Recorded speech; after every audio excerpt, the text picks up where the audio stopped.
Hello and welcome to CadenCenter. It's time for another This Week in Sports. Today we'll be talking about the NBA trade deadline as well as the Super Bowl that just happened where the Rams emerged as champions and a couple of Rams who desperately wanted that Super Bowl ring got it. But we will start with the NBA trade deadline and what didn't go down in it rather to start, and that is the Lakers. Lakers did not make any trades during the trade deadline despite all the talks of possibly moving Russell Westbrook or Kent Bazemore and DeAndre Jordan. It became clear that other teams did not want to help or bail the Lakers out of the situation, which makes sense. I mean, if I was an NBA GM, why would I give LeBron James more firepower? He can already beat me by himself. So the Lakers made no deals. They lost to the Warriors the other night in a 3-point loss due to LeBron not making a couple clutch free throws and then missing a couple layups down the stretch.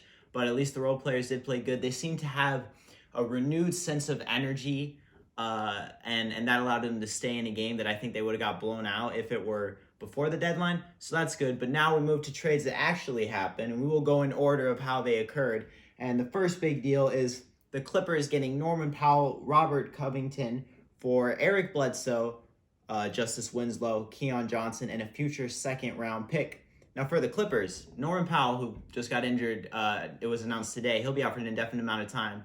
And Robert Covington, they're not pieces for this year. The Clippers are, I believe, in the 8 or 9 spot right now. No Kawhi for the rest of the season, most likely. PG maybe would come back for a playoff scenario, but even then, it's not like they're going to go very far against the Suns and the Warriors of the league. But they are more pieces for next year. You get Norman Powell, who can play defense. He can score. He's shown his ability to score off the dribble while Dame and CJ were out in Portland. And as for Robert Covington, he's just more defense. He can shoot, he can stretch the floor, and he'll be an upgrade, I think, from Nick Batum, who kind of was playing that role for the Clippers. As for the Blazers, I mean, this is just, there's another move involving CJ McCollum later that shows we're full rebuild mode, or maybe reload mode.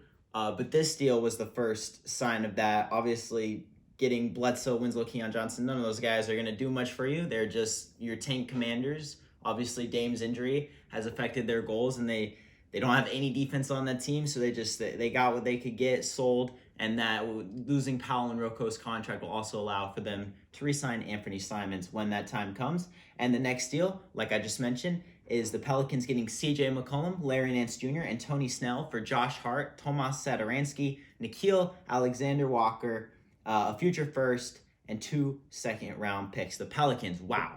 When they're healthy, they will be one heck of an offense. CJ McCollum, who just dropped 30 in his Pelicans debut. Brandon Ingram, obviously Zion, if he gets his weight down and can actually play a full season without getting hurt, they would be dangerous. They still need to improve a lot on defense.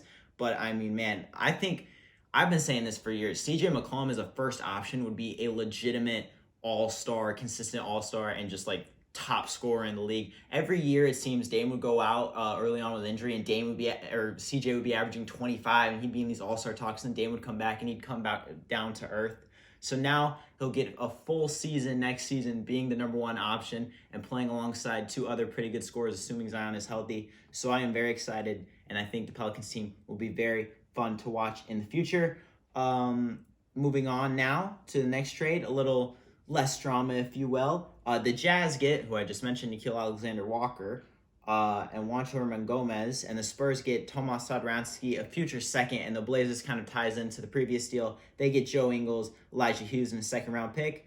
Obviously, Nickeil Alexander-Walker, more offense for the Jazz. They don't really need it, but, it's good to see. Mike Conley is aging. For the Spurs, Tomas and a second. I mean, the Spurs are just in rebuild, trying to figure out around DeJounte Murray. As for the Blazers, Joe Ingles, injury. He's also aging. Elijah Hughes, second-round pick. The Blazers were really just selling and just trying to rebuild and get whatever cap space they could for the summer to hopefully get a big free agent, and that's all this deal was. But this next one, this was a big one, and I think a lot of people have who won and who lost it wrong. It is the Sacramento Kings hitting Domantas Sabonis, Jeremy Lamb, and Justin Holiday, who is unvaccinated, and that will play into the quality of this trade in a moment. A future second round pick for Tyrese Halliburton, Buddy Hield, and Tristan Thompson. Now, when people saw this deal, I was looking on Twitter. Everyone was saying that the Pacers won it. Halliburton, or the Kings should have chosen Halliburton over Fox. Fox has been struggling, but in my opinion, I don't see why people undervalue Sabonis. Sabonis was an all-star. just a couple seasons ago. He can score. Yeah, sure, he can't defend well. His jump shot is a little shaky at times, but he gets you 25 points a game. And him with Fox, they're basically on the same timeline. I think Sabonis is like just 1 year older than Fox. Like, they will keep going with each other. And I think, that 1-2 pick and roll combo, that type of stuff, once Fox gets maybe, his jumper improved, will be very dangerous. And honestly, I think this is a win-win trade. As we move to the Pacers side of it, Tyrese Halliburton just had 16 assists earlier today. Buddy Hield, he's been struggling this season. Tristan Thompson, just really a throw-in pick. But the player I did want to talk about was Justin Holiday. Justin Holiday is an unvaccinated player. In Indiana, that did not matter because Indiana does not have the same vaccination requirements as California. But since he is now a player in California, he cannot play home games until he gets vaccinated. And from what I've heard, the Kings were not taking that into account when they were saying, okay, we're going to take in Holiday. So that was a little interesting, and that is a very Kings thing to do. You get a player that can only play in half the games. But that happens. The Kings made another move that made this previous move look even better, and that was getting Dante DiVincenzo, Lyles, Josh Jackson, and the Bucks getting Ibaka, a future second in cash with the Clippers, and future second for cash. DiVincenzo, good 3-and-D player. He's going to fit perfectly along Fox and Sabonis, who both need spacing around them. That's pretty, just again, all these, for a lot of these teams like the Blazers and Kings, these deals just kind of almost combined into one because they all bring pieces that complement each other. As we move to next to the Clippers, got Rodney Hood, Semi Ojeleye. Pistons got Marvin Bagley. So the Kings shipping out a player who didn't want to be there and ended up giving DiVincenzo, Lyles, Josh Jackson. So that's a pretty good deal for them. Like I said, I think a lot of people said this was a L trade deadline for the Kings, but I think it was good and it set them up for the future. This next trade, the Spurs received Goran Dragic and picks, and the Raptors got Thad Young, Drew Eubanks and picks. Dragic and Eubanks both got waived, or Dragic being bought out, Eubanks got waived, so they'll probably go to another team. I assume Dragic will probably go to, the usuals, the Lakers, the Warriors, the Nets, who knows. I was thinking maybe the Suns could be a wild card, maybe the Heat, but there's been no reports there. But then we have the big one, the one we were all waiting for, and it finally happened. Ben Simmons finally got out of Philly, or rather the 76ers got rid of Ben Simmons, however you want to view it. The Nets got Ben Simmons, Seth Curry, Andre Drummond, and 2 first-round picks for James Harden and Paul Millsap. Now, for the Nets, I think again, this is a win-win trade, just like the Kings-Pacers trade. Looking at this for the Nets side, you get Ben Simmons, who, the Nets' weakness has definitely been defense throughout their failed big three in this big run with KD and Kyrie.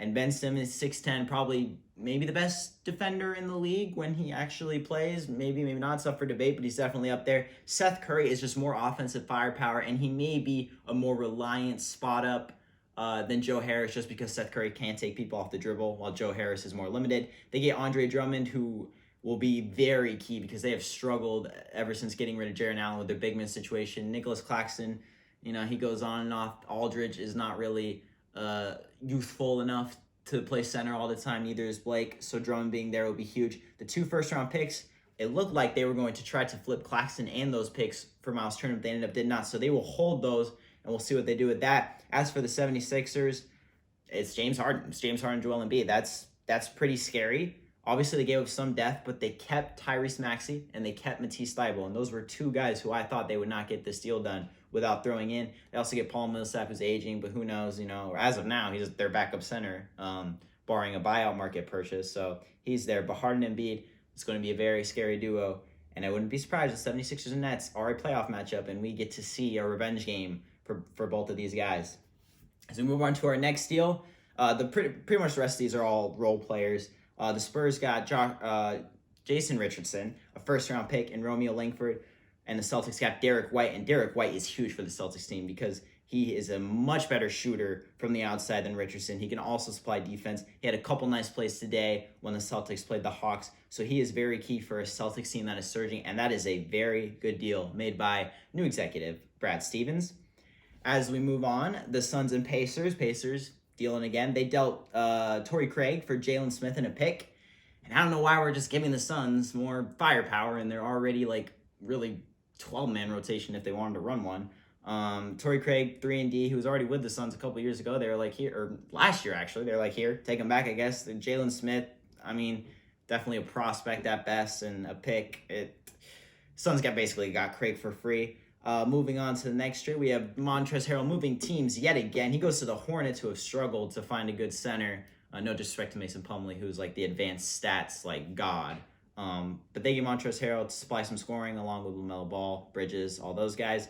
And the Wizards got Ish Smith and Vernon Carey Jr. Ish Smith had the game of his life against the Lakers. So, I'm glad to see him switch teams, I guess. And Vernon Carey Jr., another prospect, could become good. The Wizards obviously showing they wanted to switch things up because this next trade is Spencer Dinwiddie, Davis Bertans' second-round pick going to the Mavericks, and the Wizards get Kristaps Porzingis. And what are the Mavs doing? Dinwiddie, he's a shell of his former self, to quote some of his teammates who anonymously said that. Davis Bertans, one of the worst contracts ever. He's just one of those guys that got paid because he can shoot the ball and he can't do anything else. And when you realize you're one-dimensional, you really shouldn't be paying a guy double-digit or millions of dollars to just shoot a ball. And Wizards get Kristaps Porzingis. I mean, Beal and KP, maybe they can do something. I don't know. It's definitely interesting. Clearly, the Luka, KP, international, Dirk in a sidekick type thing did not work out. So that's interesting. We'll see where both of these teams go. Right now, they're just for the Mavericks, feels like it's Luka and just 4 guys that are just out there. They're just there because they need 5 versus other teams. For the Wizards, they're just dealing with injuries right now. Obviously, trading away Russ, they're again stuck in that middle. We're not contending. We're not really bad. What are we going to do? And to finish it off, about 5 minutes before the deadline, we have Dennis Schroeder going to the Rockets in exchange for Daniel Tice. And Tice, obviously, another player who was just playing for the Celtics like a season or 2 ago, and now he's back. So that's interesting. Dennis Schroeder going to the Rockets. The Rockets said they were planning on not buying him out or doing anything like that. They said he's part of their plan for the rest of the season. Obviously, you have Jalen Green, Kevin Porter Jr. Schroeder's not exactly a guy you just want to sit there and have develop because, he's kind of already near his ceiling. So I guess they just wanted to get rid of Tice, see what they could do. But an interesting move for the Rockets. And that one capped off the trade deadline. And then our focus turned to Super Bowl weekend. It arrived, and it was one heck of a game. The entire NFL playoffs. This is probably, unless I'm forgetting a year, the best NFL playoffs I've ever watched and experienced. Every game was close. Even the game to decide who was in the playoffs in the Chargers and Raiders was super close. And this game started with the dominance of Odell Beckham Jr. Obviously, all the drama with him this season, starting in Cleveland and the Baker Mayfield and him not getting enough targets. And then it was kind of weird because he didn't like that he was getting targets, and he went to a team with Cooper Kupp and Higbee and Woods. But, here we are. He got a touchdown. He got another 20-yard play. Then he got hurt. So he was ruled out for the game. And so that kind of shifted the momentum.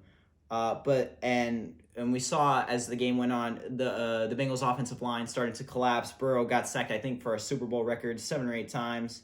But in the end, the superstars took over. Cooper Kupp drew 3 penalties in the final drive when the Rams were just sitting in the red zone. It was 4th and goal, and it was 1st and goal because they got a penalty. And then they held him again, and then they finally found him in the end zone because Eli Apple, who had been talking so much trash to Tyreek Hill, the whole Chiefs, and just everybody, he finally got cooked and got shut up. And for that dominance, Cooper Kupp got Super Bowl MVP. But we also have to mention Aaron Donald, who maybe is even bigger of a story because he said he would seriously consider retirement despite only being 30 and probably being the best defender in the NFL, definitely the best lineman, and he is saying he may retire after winning the Super Bowl. So we'll have to see what that happens, but he did get the game-sealing tackle to force Burrow's last play to go wild and incomplete to secure the game. Just going through some other storylines, Matthew Stafford finally got the ring in his first year out of Detroit, which shows how Detroit has struggled. Von Miller gets another Super Bowl ring.